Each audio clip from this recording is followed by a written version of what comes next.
বর্তমানে ইসরায়েল এবং ইরানের মধ্যে হামলা এবং পাল্টা হামলার পরিপ্রেক্ষিতে ওয়ার্ল্ড ইনভেস্টিং কমিউনিটির মধ্যে হিউজ আনসার্টেনটি সৃষ্টি হলো।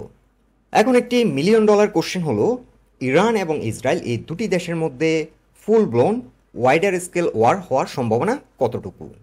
আজ আমরা ইরান এবং ইসরায়েল এই দুটি দেশের মধ্যে বর্তমানে যে ভয়াবহ জটিলতা সৃষ্টি হয়েছে ব্রডার পার্সপেক্টিভ থেকে আলোচনা করব, পাশাপাশি আমাদের অর্থনীতি এবং পুঁজিবাজারে এর কতটা প্রভাব পড়তে পারে কিংবা পড়েছে আলোচনা করব। আলোচনাটির শুরুতেই সবাইকে রিকোয়েস্ট করব, ডিসক্লেমার অংশটি আপনারা ভালো করে পড়ে নেবেন। পুঁজিবাজার ঝুঁকিপূর্ণ, আপনার কোনো পার্সোনাল বাই এবং সেলের কারণে আপনি যদি ক্ষতিগ্রস্ত হয়ে থাকেন সে দায় স্টক অবজার্ভার বহন করবে না। গতকাল ইসরায়েল আবার নতুন করে ইরানের একটি গুরুত্বপূর্ণ প্রভিন্স ইস্পাহানে স্বল্প পরিসরে এয়ার স্ট্রাইক চালিয়ে বর্তমান ক্রাইসিসটিকে আরও ইগনাইট করল। যদিও ইরানের পক্ষ থেকে বলা হয়েছে এই এয়ার স্ট্রাইকে তাদের তেমন একটি ক্ষতি হয়নি, বিষয়টিকে অ্যাপারেন্টলি মনে হচ্ছে ইরান ধাপা চাপা দেওয়ার চেষ্টা করছে। আমরা আরও কয়েকটি সোর্স থেকে জানতে পেরেছি ইরানের আরও কয়েকটি প্রভিন্সে স্বল্প পরিসরে এয়ার স্ট্রাইক হয়েছিল গতকাল, যদিও অফিসিয়াল কোনো সোর্স থেকে আমরা এই ধরনের কোনো রিপোর্ট পাইনি। পাশাপাশি গতকাল সিরিয়া এবং ইরানেও স্বল্প পরিসরে এয়ার স্ট্রাইক হয়েছিল। এখন কেন ইস্পাহান কেন গুরুত্বপূর্ণ টার্গেট ছিল ইসরায়েলের? ইস্পাহানে রয়েছে ইরানের গুরুত্বপূর্ণ airbase with many fighter jets, missile production complex আছে এখানে। এছাড়াও নিউক্লিয়ার ফ্যাসিলিটির যে একটা রিসার্চ সেন্টার, একটা গুরুত্বপূর্ণ রিসার্চ সেন্টারও এই অঞ্চলে রয়েছে। এর আগে ইরান জানিয়েছিল ওদের দেশে যদি বিন্দুমাত্র কোনো রেসপন্ড আসে, যদি কোনো অ্যাটাক আসে, তাহলে ইরান এটা একটা সিভিয়ার অ্যাকশন তারা নেবে। আর এই বিষয়টিকে কেন্দ্র করে কিন্তু নতুন করে আবার টেনশন স্পাইরাল আপ হচ্ছে এবং ওভারঅল পরিস্থিতি কিন্তু খুবই ঘোলাটে। এখন অনেকের মনে হয়তো প্রশ্ন আসতে পারে যে ইসরায়েল এবং ইরানের মধ্যে একটা ফুল ব্লোন ওয়ার হওয়ার সম্ভাবনা কতটুকু? এখন আমরা যদি ইকোনমিক গ্রাউন্ড থেকে বিশ্লেষণ করি, ইসরায়েল এবং ইরান এই দুটি দেশের কিন্তু কারোই অর্থনৈতিকভাবে সক্ষমতা নেই একটি ফুল ব্লোন যুদ্ধ চালিয়ে যাওয়ার। এছাড়াও আমি যে ম্যাপটি যে কারণে দেখানোর চেষ্টা করছি, ইসরায়েল এবং ইরানের মাঝে যে ডিস্টেন্স প্রায় 1000 মাইলেরও বেশি, 1500 কিলোমিটারের মতো ডিস্টেন্স। এত দূর থেকে কিন্তু ইসরায়েলের পক্ষে অ্যাটাক করা অনেক ডিফিকাল্ট, কারণ ইসরায়েলের লং রেঞ্জ মিসাইল কিন্তু খুবই লিমিটেড। তাদের বেশিরভাগ মিসাইল হচ্ছে 200 থেকে 300-400 কিলোমিটারের মধ্যে। আর ইরানের দিক থেকে বিবেচনা করলে তাদের লং রেঞ্জ মিসাইল রয়েছে, কিন্তু তাদের এয়ার ডিফেন্স সিস্টেম কিন্তু খুবই উইক। সো ইরান থেকে যদি লং রেঞ্জ মিসাইল ছোড়া হয় তাহলে ইসরায়েলের কিন্তু ডিফেন্স সিস্টেম অনেক শক্তিশালী। আমরা লাস্ট টাইম দেখেছি প্রায় 350 ড্রোন হামলা চালিয়েছিল, তার 99% কিন্তু তারা প্রতিরোধ করতে সক্ষম হয়েছে। ইরানের কিন্তু জেট যুদ্ধবিমান এই দিক থেকে কিন্তু সক্ষমতা কম, কারণ তাদের কাছে যে যুদ্ধবিমান রয়েছে সেগুলো অনেক পুরনো। তাদের কাছে আছে F4 এবং F5 fighter jets, Russian made Sukhoi 24 jets, some MiG-29S, F9 and F14 aircraft. So যুদ্ধ বিমানের দিক থেকে কনসিডার করলে ইরান অনেকটা পিছিয়ে আছে, কিন্তু এদিক থেকে আবার ইসরায়েল অনেকটা এগিয়ে আছে। ওদের কাছে আছে F15, F16, F35 এবং এই বিমান মধ্যে স্টিল টেকনোলজি রয়েছে। এদিক থেকে ইসরায়েল এগিয়ে আছে।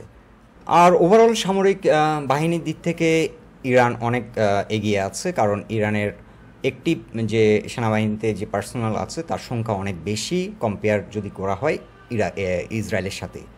আরেকটি বিষয় হচ্ছে, বর্তমানে যদি এই দুটি দেশের মধ্যে ফুল ব্লোন ওয়ার হতে হয় তাহলে কিন্তু তাদের যে অ্যালাই, তাদের দিক থেকে একটা সাপোর্ট দরকার। যেমন ইসরায়েলের হচ্ছে এখন কি অ্যালাই হচ্ছে ইউএসএ কিন্তু ইসরায়েলকে একটা আবার নতুন করে যুদ্ধ পরিচালনা করার জন্য সহযোগিতা করার অবস্থানে নেই, কারণ ইউএসএ গত 2 বছরেরও বেশি সময় ধরে ইউক্রেনকে কিন্তু বিভিন্ন রকম সামরিক অস্ত্রশস্ত্র দিয়ে সহযোগিতা করছে।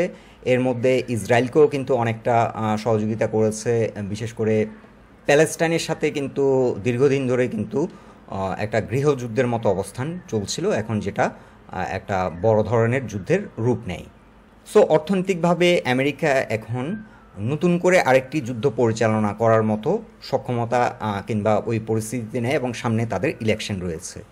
এছাড়া ইরানেরও কিন্তু এখন অর্থনীতি কিন্তু সেরকমভাবে স্ট্রং না, কারণ দীর্ঘদিন ধরে বিভিন্ন রকম স্যাংশন এই দেশটির উপর আরোপ করা হয়েছে। তো এখন যেটা হচ্ছে, ইরানের দূরপাল্লার যে ক্ষেপণাস্ত্রগুলো রয়েছে সেগুলো ইসরায়েলে আক্রমণ করতে সক্ষম, কিন্তু ইসরায়েলের এয়ার ডিফেন্স অনেক শক্তিশালী, সেগুলোকে প্রতিরোধ করার মতো ক্ষমতা রয়েছে। আবার ইসরায়েলের হাতে শক্তিশালী এবং উন্নত মানের কিছু জেট যে যুদ্ধবিমান সেগুলো রয়েছে, সেগুলো দিয়ে তারা ইরানের উপর আক্রমণ করতে সক্ষম। কিন্তু এই যে একটা লং ডিস্টেন্স, এই লং ডিস্টেন্স কাভার করে এই দুটো দেশের মধ্যে ফুল ব্লোন ওয়ার হওয়ার সম্ভাবনা খুবই সংকীর্ণ। যদিও আমি কোনো ওয়ার এক্সপার্ট না, আমি জাস্ট আমার ওপিনিয়নটা শেয়ার করছি। এখন যে কনসিকুয়েন্স হচ্ছে, এই যে বিষয়টাকে কেন্দ্র করে দুটো দেশের মধ্যে যে উত্তেজনা বিরাজ করছে এবং ঘাত প্রতিঘাত, এটাকে কেন্দ্র করে কিন্তু তেলের প্রাইস বেড়ে গেছে। আমেরিকাতে আমরা রিসেন্টলি লক্ষ্য করছি 3 থেকে 3.5% তেলের প্রাইস বৃদ্ধি পেয়েছে, এবং কৃত্রিমভাবে একটা সংকট সৃষ্টি হচ্ছে তেলের। সো এদিক থেকে বিবেচনা করলে তেলের দাম বাড়তে পারে, এবং বাংলাদেশে ইনফ্লেশন আরও হয়তো ইন্টেন্সিফাই হতে পারে। এখন মার্কেট প্রসঙ্গে বলতে গেলে, লাস্ট ট্রেডিং সেশনে মার্কেট আবারও একটা বড় ধরনের পতন আমরা দেখলাম। সূচক কমেছে 77 পয়েন্ট। এর আগে আমরা লক্ষ্য করেছিলাম মার্কেট এই জোনটিতে, বিশেষ করে 5760 এই জোনটিতে কিন্তু ভালো রকম সাপোর্ট নিয়েছিল। প্রায় 3 সপ্তাহ ধরে এই জোন থেকে রিজেক্ট হচ্ছিল, কিন্তু রিসেন্টলি আবারও একটা যে বড় ধরনের পতন হলো, এটি আমি মনে করছি বর্তমানে ইসরায়েল এবং ইরানের মধ্যকার যে ক্রাইসিস সৃষ্টি হলো, এটার কারণে কিন্তু একটা আনসার্টেনিটি ইনভেস্টিং কমিউনিটির মধ্যে সৃষ্টি হওয়ার কারণেই কিন্তু মার্কেটের ছন্দপতন হলো। এখন আমরা যদি আমেরিকান মার্কেটের অবস্থান যদি দেখি, গতকালকে 2% মার্কেট ফল করেছে একদিনে। এখন একটি বিষয় লক্ষণীয়, ইউক্রেন এবং রাশিয়ার যুদ্ধকে কেন্দ্র করে মার্কেট সেন্টিমেন্ট নষ্ট হয়েছিল এবং মার্কেট ক্র্যাশ করেছিল। মার্কেট অনেকটা নিচে নেমে যায়, কিন্তু এখান থেকে একটা বড় ধরনের র্যালি কিন্তু হয়েছে। কিন্তু এখানে একটি বিষয় লক্ষণীয়, ইউক্রেন এবং রাশিয়ার যুদ্ধ কিন্তু থামেনি। এর মধ্য দিয়েই কিন্তু, এই যুদ্ধকালীন পরিস্থিতির মধ্য দিয়েই কিন্তু মার্কেট এত বড় একটা র্যালি করলো।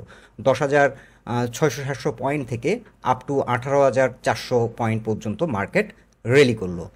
এখন যে ফলটি হচ্ছে, এটি কিন্তু একটা ন্যাচারাল কারেকশনও বলা যায়, স্বাভাবিক কারেকশন। হয়তো মার্কেট এমনিতে একটা কারেকশন দেওয়ার সময় হয়েছে, এখন এই যে একটা ক্রাইসিস সৃষ্টি হয়েছে, একটা আনসার্টেনিটি সৃষ্টি হয়েছে, যার কারণে হয়তো এই ফলটা একটু কুইক হচ্ছে। কিন্তু আমাদের মার্কেট চিত্র যদি আমরা দেখি, 7,400 পয়েন্ট থেকে মার্কেট যখন ইউক্রেন এবং রাশিয়ার যুদ্ধকালীন পরিস্থিতিতে একটা আনসার্টেনিটি সৃষ্টি হয়েছিল, মার্কেট ক্র্যাশ করে কিন্তু মার্কেট চলে আসলো 5,960 কিংবা 70 পয়েন্টে। সো একটা বড় ধরনের পতন হয়েছে, এবং দীর্ঘদিন ধরে মার্কেট সাইডওয়েতে রান করছে, এবং রিসেন্টলি ফ্লোর প্রাইস উঠিয়ে নেওয়ার পর আবারও কিন্তু একটা বড় ধরনের পতন হলো, এবং এখান থেকে মার্কেট প্রায় ঘুরে দাঁড়িয়েছিল, এবং এখানে আমরা উইকলি চার্টে একটা রিভার্সাল সিগন্যালও পেয়েছিলাম। কিন্তু হঠাৎ করে এই যে ছন্দপতন হলো, আবার যে একটা ওভার একটা ডিসকাউন্ট হলো মার্কেটে, এটা কিন্তু বিনিয়োগকারীদের জন্য একটা এক্সট্রিম পেইন। অনেকেই কিন্তু এখন আর নিতে পারছে না এই চাপটি। এবং রিসেন্টলি আমরা ঈদের আগে আমরা পত্রপত্রিকায় দেখেছিলাম, কোনো রিপোর্টে আমরা পেয়েছি, কোনো রিপোর্টে আমরা পেয়েছিলাম প্রায় 1 সপ্তাহ ব্যবধানে 30,000 বিনিয়োগকারী পোর্টফোলিও খালি করে দিয়েছে, এ ধরনের কিছু রিপোর্ট পেয়েছিলাম। আমরা যেটা গেস করছি, 80 থেকে 1,20,000 বিনিয়োগকারী তারা কিন্তু তাদের পোর্টফোলিও খালি করে দিয়ে কিন্তু চলে গেছে, অর্থাৎ পুঁজিবাজার থেকে তারা কিন্তু চিরতরে বিদায় নিয়ে নিয়েছে। এখন কোশ্চেন হলো, এই যে একটা সিগনিফিক্যান্ট নাম্বার, এরা যারা শেয়ার বিক্রি করে দিয়েছে, এই শেয়ারগুলো কিনলো কারা? সাধারণ বিনিয়োগকারীদের কিন্তু এত পরিমাণ শেয়ার অ্যাবজর্ব করার মতো কিন্তু তাদের ক্যাপাসিটি নেই, কারণ ওরা অলরেডি বেশিরভাগ বিনিয়োগকারী যারা রিটেল ইনভেস্টর, তারা কিন্তু এমনিতেই লসে আছে, অনেকেও এখন ফোর্স সেলে পড়ে তাদের হয়তো পুঁজি সর্বস্ব হারিয়েছে। তো এত ভলিউমে শেয়ার অ্যাবজর্ব করার ক্ষমতা কিন্তু রিটেল ইনভেস্টরদের নেই। তাদের প্রাতিষ্ঠানিক বিনিয়োগকারীরাই এই ভলিউমটা তারা কিন্তু কিনেছে। এখন আমরা দেখব বর্তমান মার্কেট প্রসঙ্গে বিশেষজ্ঞরা কি বলছেন। তো মার্জিন রুল 25 বছর পুরান হয়ে গেছে, আমি বারবার বলার চেষ্টা করছি সেটাকে এখন সময়োপযোগী করা প্রয়োজন, এবং এসএসসি সেটাতে কাজ করছে, যত তাড়াতাড়ি সেটা করা যায় তত মঙ্গল। জনাব আহমেদ রশিদ লালী উনি জানিয়েছেন যে মার্কেটের একটা বড় সমস্যা হচ্ছে মার্জিন লোনের যে নীতিমালা, এটাকে অ্যামেন্ডমেন্ট করা দরকার, কারণ এটা অনেক পুরনো এবং এটাকে যুগোপযোগী করা এখন বর্তমানে একটা সময়ের দাবি। আর এ বিষয়ে এসএসসি কাজ করছে, কিন্তু সমস্যা হচ্ছে এখন যে মার্কেটটা ফল হচ্ছে, আইনটা হয়তো অ্যামেন্ডমেন্ট করে হয়তো নতুন একটা রুলস হবে, কিন্তু এখন তো বিনিয়োগকারীরা সর্বস্ব হারাচ্ছে। এখন যদি একটা সার্কুলার দিয়ে এই যে ফোর্স সেল এটাকে যদি রোধ করা যেত, তাহলে কিন্তু মার্কেটে যে একটা পেনিক সেল হচ্ছে এটা থেকে কিন্তু বিনিয়োগকারীরা রেহাই পেত। আমাদের কনফিডেন্সের একটা ঘাটতি কিন্তু আমাদের পুঁজিবাজারে বিনিয়োগকারীদের মাঝে কিন্তু আছে। দ্বিতীয়ত উনি আরেকটি সমস্যার কথা বলেছেন, সেটা হচ্ছে আস্থার সংকট। আর তৃতীয়ত আমি যেটা বলবো সেটা হলো যে বড় বিনিয়োগকারী যারা আছেন ওনারা কিন্তু ওনাদের ফান্ড নিয়ে কিন্তু সাইড লাইনে বসে আছেন। যে তো তৃতীয় প্রবলেমটি উনি আইডেন্টিফাই করেছেন হচ্ছে প্রাতিষ্ঠানিক বিনিয়োগকারীরা তারা সাইড লাইনে অবস্থান করছেন। আসলে ভিডিওটা আমি পুরোটা দেখাতে পারছি না, কারণ স্ট্রাইক আসতে পারে, এই কারণেই। এখন মাহমুদ হোসেন এফসিএ উনি বেসিক্যালি গুরুত্ব দিয়েছেন, ফোকাস করেছেন হচ্ছে গুড গভর্নেন্স। এর আগেও কিন্তু এই বিষয়টিকে আমরা কয়েকটি পোস্টে হাইলাইট করেছিলাম। বাংলাদেশের একটা বড় সংকট পুঁজিবাজারে, সেটা হচ্ছে আস্থা। বিনিয়োগকারীদের মধ্যে আস্থার সংকট, কারণ হচ্ছে মার্কেটে সুশাসন প্রতিষ্ঠিত হয়নি। আমরা বর্তমানে ক্যাপিটাল মার্কেটের যে মেইন প্রবলেমটা সেটা হচ্ছে লিকুইডিটি ক্রাইসিস। লিকুইডিটি ক্রাইসিস কিন্তু ইন এ সেন্স এই যে ক্রাইসিসটি ক্রিয়েট হয়েছে বিনিয়োগকারীদের আস্থার সংকট এই কারণেই। না হলে বাংলাদেশে যারা মিডল ক্লাস সোসাইটি রয়েছে প্রত্যেকটা ফ্যামিলি কিন্তু 5-10 লাখ টাকা ইনভেস্ট করার মতো বর্তমানে সক্ষমতা আছে, কিন্তু এই মার্কেটের প্রতি বেশিরভাগ বিনিয়োগকারীর আস্থা নেই, যার কারণে তারা এই মার্কেটকে অ্যাভয়েড করে চলে। সো এটা আসলে আমাদের বিনিয়োগকারীদের জন্য একটা দুর্ভাগ্য। আমরা এমন একটা মার্কেটে ইনভেস্ট করেছি যে মার্কেটের একটা যে বেসিক স্ট্রাকচার থাকার কথা সেটিও কিন্তু আমরা অ্যাজ এ ইনভেস্টর পাচ্ছি না। না হলে একটি দেশের ক্যাপিটাল মার্কেট কিভাবে এভাবে চলতে পারে দিনের পর দিন, বছরের পর বছর, শুধুমাত্র 2-4টি জাং শেয়ার মুভ করবে আর ভালো মানের স্টকগুলো বছরের পর বছর ধরে এগুলো সাইড লাইনে কিংবা দাম পড়তে থাকবে। এটা তো আসলে একটা দেশের পুঁজিবাজার হতে পারে না কোনোভাবেই। আর এর আগের কয়েকটি আলোচনায় আমি বলেছিলাম বাংলাদেশের যে ক্যাপিটাল মার্কেট 450-500টা স্টকের মার্কেট, এই মার্কেটকে ভালো করা কিন্তু 2 মাসেরও ব্যাপার না। এখানে আমি একটি বিষয় দেখাচ্ছি। গতকাল লাস্ট ট্রেডিং সেশনে সূচক কমেছিল 77 পয়েন্ট। তার মধ্যে দেখুন বড় বড় কিছু কোম্পানির কারণেই কিন্তু মার্কেট সেন্টিমেন্ট নষ্ট হয়েছিল। ব্যাড বিসির কারণে, শুধুমাত্র ব্যাড বিসির কারণে 6 পয়েন্ট মার্কেট কমেছে। জিপির কারণে কমেছে প্রায় 6 পয়েন্ট। রবির কারণে 5 পয়েন্টেরও কিছুটা বেশি। বিকন ফার্মা এটার 3.5 পয়েন্টেরও কিছুটা বেশি। ওয়ালটন 3 পয়েন্টেরও কিছুটা বেশি। রেনেটা, লাফার্স, এই কোম্পানিগুলোর কারণেই বেসিক্যালি মার্কেট সেন্টিমেন্ট নষ্ট হলো এবং মার্কেটে একটা প্যানিক সৃষ্টি হলো। এখন কোশ্চেন হচ্ছে বাংলাদেশে কি 20-30টা কোম্পানিকে এই ধরনের এই বিগ পেড আপের ভালো মানের 30টা কোম্পানিকে সাপোর্ট দেওয়ার মতো ইনস্টিটিউশন কি বাংলাদেশে নাই? এটা একটা বড় কোশ্চেন। অবশ্যই আছে, এখানে মানসিকতার ঘাটতি আছে। কারণ আমরা প্রায় সময়ই বিভিন্ন আলোচনায় তুলে ধরেছিলাম মার্কেটকে কিন্তু একটা চক্র, এই মার্কেটকে কিন্তু প্রায় সময় স্যাবোটাইজ করছে এবং বিভিন্ন সময় বিভিন্ন অজুহাতে তারা মার্কেট সেন্টিমেন্টকে কিন্তু নষ্ট করার জন্য ওত পেতে থাকে। আর এই চক্রটিকে বিচারের আওতায় আনতে আমাদের নীতি নির্ধারণী মহলে তেমন একটা উদ্যোগ কিন্তু আমরা দেখছি না।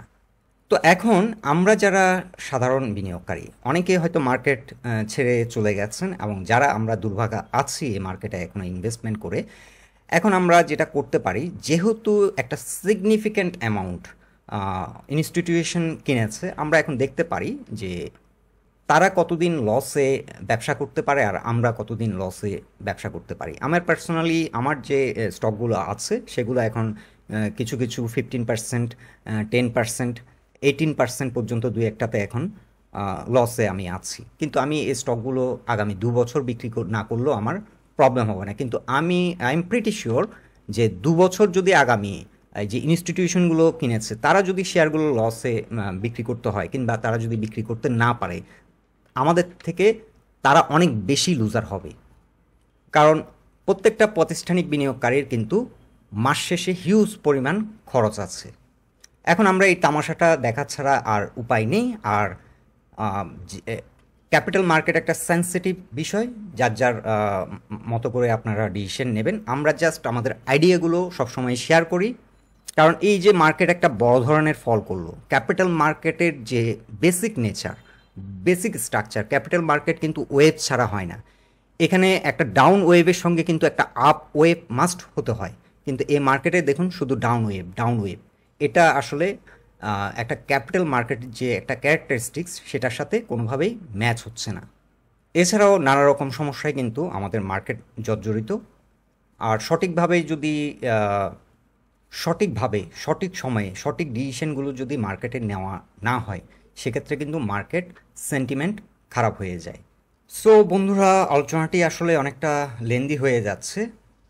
বক্তব্যটি আর দীর্ঘায়িত করছি না, এখানে শেষ করছি। আলোচনাটি যদি আপনাদের ভালো লেগে থাকে অবশ্যই পোস্টটিকে লাইক দিন। আর আমাদের সাথে থাকার জন্য আপনাদের অসংখ্য ধন্যবাদ।